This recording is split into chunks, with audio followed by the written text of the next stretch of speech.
ఆలోచిద్దాం, ఆశీర్వదిద్దాం. ఉమ్మడి నల్గొండ, ఖమ్మం, వరంగల్ పట్టభద్రుల ప్రశ్నించే గొంతు తీన్మార్ మల్లన్నకు మొదటి ప్రాధాన్యత ఓటు వేసి గెలిపిద్దాం.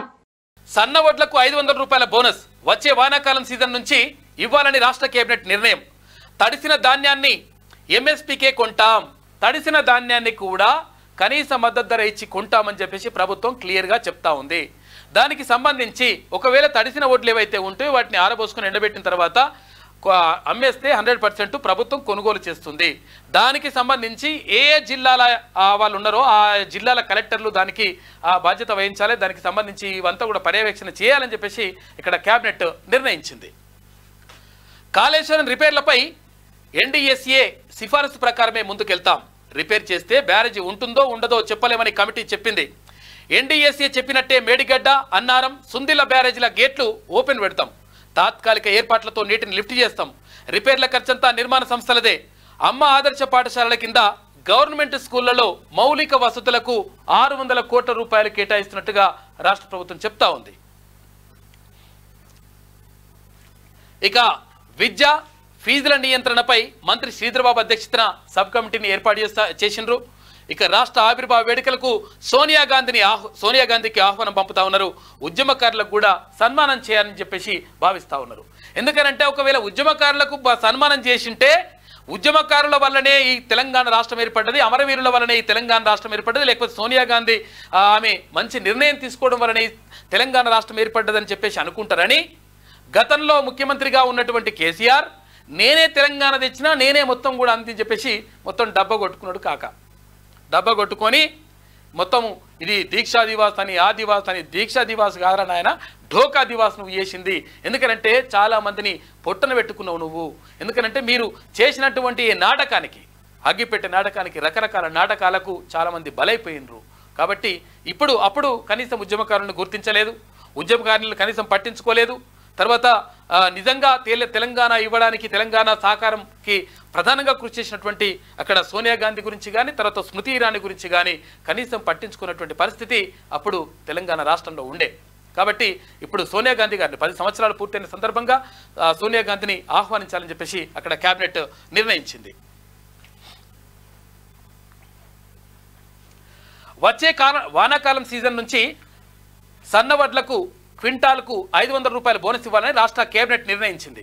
రాష్ట్రంలో మిడ్ డే మీల్స్, గురుకుల హాస్టల్స్, రేషన్ షాపుల్లో సన్నబియ్యం పంపిణీ కోసం సన్నవడ్ల సాగును ప్రోత్సహిస్తున్నట్లు ప్రకటించింది. అకాల వర్షాలతో తడిసిన ధాన్యాన్ని మద్దతు ధరకే కొనుగోలు చేసేందుకు మంత్రివర్గం ఓకే చెప్పింది. ఈ మేరకు కలెక్టర్లకు ఆదేశాలు జారీ చేసింది. సెక్రటేరియట్లో సోమవారం మధ్యాహ్నం 3:25 సీఎం రేవంత్ రెడ్డి అధ్యక్షతన రాష్ట్ర కేబినెట్ భేటీ జరిగింది. ఈసీ నిబంధనలకు అనుగుణంగా వివిధ అంశాలపై సుదీర్ఘంగా చర్చించారు. దాదాపు 3.5 గంటల పాటు సమావేశం జరిగింది.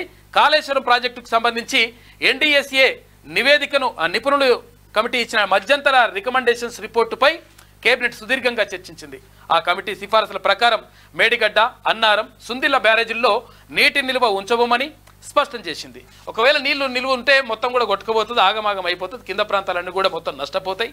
కాబట్టి ఊర్లో కొట్టుకుపోతాయి అని చెప్పేసి అక్కడ ఎన్డీఎస్ఏ అక్కడ నివేదిక ఇచ్చింది, డ్యామ్ సేఫ్టీ అథారిటీ బోర్డు. అయితే ఇక్కడ ఇచ్చినప్పుడు మరి ఎట్లా అని చెప్పేసి ఆలోచించినప్పుడు ఒకవేళ మరి నీళ్లు నింపితే పరిశాన్ అవుతుంది కాబట్టి ఇక నీళ్లు ఉంచే పరిస్థితి లేదని చెప్పేసి వాళ్ళు క్లియర్గా తేల్చేసిండ్రు.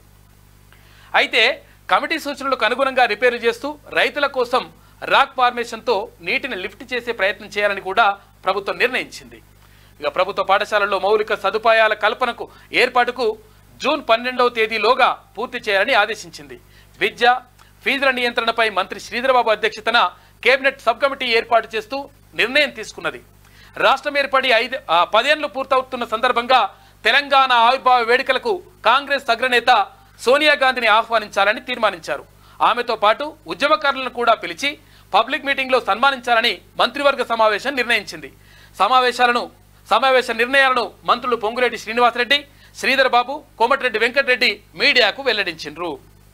తడిసిన ధాన్యం మొత్తం కొంటాం అని చెప్పేసి మంత్రి పొంగులేటి అంటా ఉన్నారు. యాసంగిలో రైతులు పండించిన 36 లక్షల మెట్రిక్ టన్నుల ధాన్యాన్ని ఇప్పటి వరకు సివిల్ సప్లైస్ డిపార్ట్మెంట్ సేకరించిందని మంత్రి పొంగులేటి శ్రీనివాసరెడ్డి తెలిపారు. సేకరించిన ధాన్యాన్ని 3 రోజుల్లోపే ప్రతి రైతుకు గతంలో ఎన్నడూ లేని విధంగా వారి అకౌంట్లలో ధాన్యం డబ్బులు జమ చేస్తున్నామని చెప్పేసి కూడా మంత్రి పొంగులేటి క్లియర్గా చెప్పేసిండు. అయితే ఇక్కడ ఏం జరుగుతూ ఉంది? ఈ 500 రూపాయల బోనస్ 500 రూపాయల బోనస్ అంటే ఇది కూడా అయిపోయింది. ఏమైంది? వచ్చే పంట నుంచి ఇస్తాం. ఇప్పుడు ఒకవేళ ఇప్పుడే ఇవ్వాలని చెప్పేసి ఒక లంగకథలు కూడా ఉంటాయి. ఇప్పుడే ఎందుకంటే ఇప్పుడే ఇవ్వడానికి కూడా అవకాశం లేదు.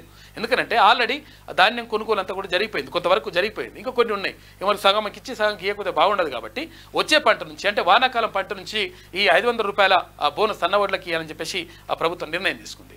మరోవైపు పాఠశాల బలోపేతానికి, పాఠశాలలో మౌలిక సదుపాయాల కల్పన కోసం 600 కోట్ల రూపాయలని కేటాయించింది. అంటే ఇక్కడ మూత్రశాలలు లేకపోవడం, తర్వాత రకరకాలుగా పిల్లలు ఇబ్బంది పడుతూ ఉన్నారు. కాబట్టి వాటన్నిటిని ప్రభుత్వ పాఠశాలల బలోపేతం కోసం ప్రభుత్వం ప్రత్యేకంగా దృష్టి సారించింది. ఇక మరోవైపు ఇక్కడ ఫీజుల నియంత్రణ, ఇష్టం వచ్చినట్టుగా ఫీజులు పెట్టుకుని ఇక్కడ నారాయణ శ్రీ చైతన్యంలో వాటాలు తీసుకున్నారంటే ఇక్కడ హరీష్ రావుకి, తర్వాత కేటీఆర్కి, ఇక్కడ ఉన్నటువంటి గతంలో ప్రభుత్వంలో ఉన్నటువంటి కొంతమంది పెద్దలకు అందులో వాటాలు ఉన్నట్టుగా ఆరోపణలు వస్తూ ఉన్నాయి.